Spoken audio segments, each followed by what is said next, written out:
Thanks, Karine.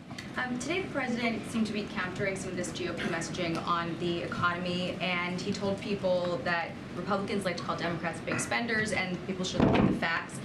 But the facts don't seem to be exactly how he's painting it on some of these issues. He has claimed repeatedly that the administration reduced the deficit, but if you break it down, spending was high because of the pandemic, those programs expired, and that brought down the deficit, and then that deficit reduction was spent on canceling student loans, and then on the jobs claims that he made. He said that President Trump was the first since Hoover to lose jobs during his administration, but and he claimed that he had created 10 million new jobs, but in reality, those jobs have mostly been added back, and the Bureau of Labor Statistics says only about 514,000 jobs have been newly created. So how are people supposed to take this kind of messaging on their most important issue seriously when some of this feels like smoke and mirrors? Well, let me tell you what the American people should take very, very seriously. Let me remind you of the Trump tax cut of 2017, $2 trillion that was not paid for, not paid for. So I want to be very clear about that. And let me also remind the American people of what was happening in January of 2020, January 20th of, or 21 of 2020, 2021, which was that American businesses, small businesses were shutting down. I just talked about schools. Only 46% of schools were shut down. There was not a real comprehensive COVID response and making sure that people got shots in their arms. And because of the American Rescue Plan, which is something that Republicans refused to work on, refused to vote on, you know, the American Rescue Plan got those schools open, got those small businesses open again, and really made us and put us in a place where the economy turned back on. What? Bro, what are you talking about, man? And we saw historic, I mean, don't listen to us, you're giving me data, but there's also data that shows that unemployment is the lowest that it's been in 50 years. It also shows that what we were able to do, even with the strong labor market, that was because of the plan, the economic policies that the president put forth. So he put in the work. And here's the thing, and I'll add more, and I'm happy to hear your next question.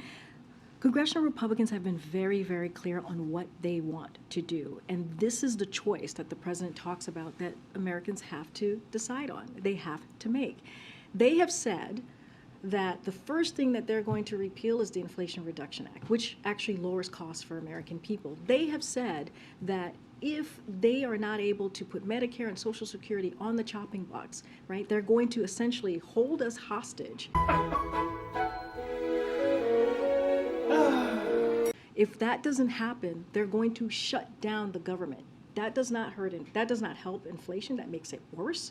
That does not help the economy, that makes it worse.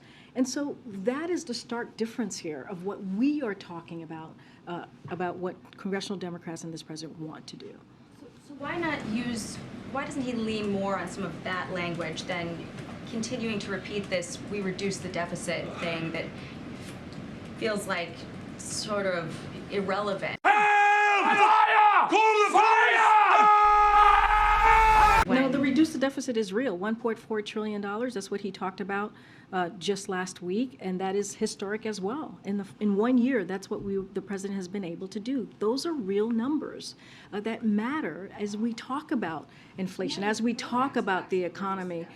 It just happened on its own. No, but it is actually the policies that he has taken that has helped reduce the deficit. Let's not forget Trump 2017 with the $2 trillion that Republicans were very happy to vote on and was not paid for. So there is a difference here in how we approach the economy. No. How we approach what Americans are going through right now, how we approach dealing with middle-class families that you are not seeing currently. You're not seeing currently from Republicans. I got to move on because we don't have a lot of space. What? No, wait. Go ahead. Thank you, Karine.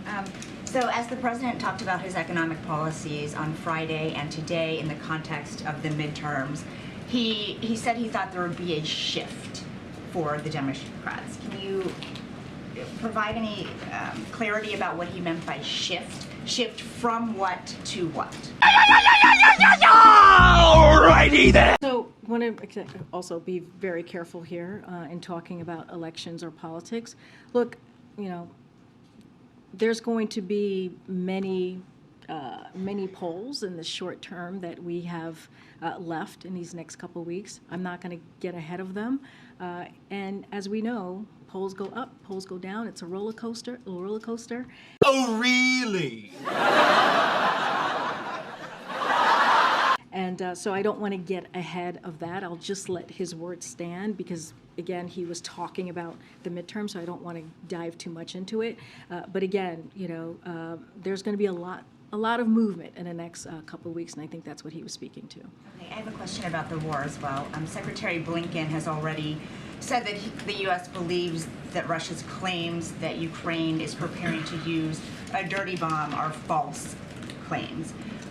Does the U.S. have any reason to believe that the accusations are a signal that Russia is preparing a false flag attack?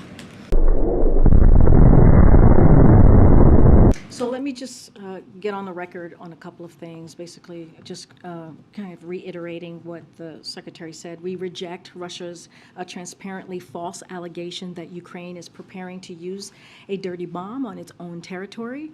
Just today, you saw Foreign Minister Kuleba of Ukraine put out a statement about his call with Director General of the International Atomic Energy Agency, IAEA.